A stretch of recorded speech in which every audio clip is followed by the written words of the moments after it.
তো গাইজ আজকে আমরা ফ্রি ফায়ার খেলতে চলে এসেছি আবার।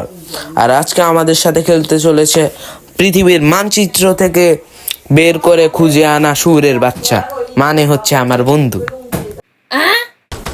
তো আমি দেখতে পেলাম আমার বন্ধু এনিমির সাথে হাড্ডাহাড্ডি লড়াই করছে, তো আমিও তার লড়াইতে যোগ দিলাম, কিন্তু আমি কিল করতে পারলাম না। খুবই দুঃখ, কারণ এই শুয়োরের বাচ্চাটা আমার কিল শুরু করে ফেলে বারবার।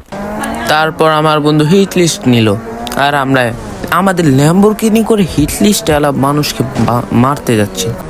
সবই ঠিক আছে, বাট তুই আমাকে শুয়োর বাচ্চা কেন বলস? আরে ওটা তুই বুঝবি না, ওটা শুধু আমার অডিয়েন্সরা বুঝবে। তারপর আমরা শুরু করলাম একটা অনেক বড় লম্বা রেস।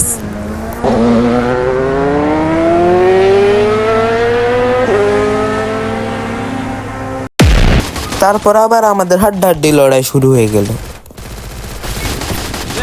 তারপরে এই শুয়োরের বাচ্চাটাকে রিভাইভ দিলাম আবার। তারপর আমাদেরকে একটা ফালতু এনিমি মেরে ফেললো।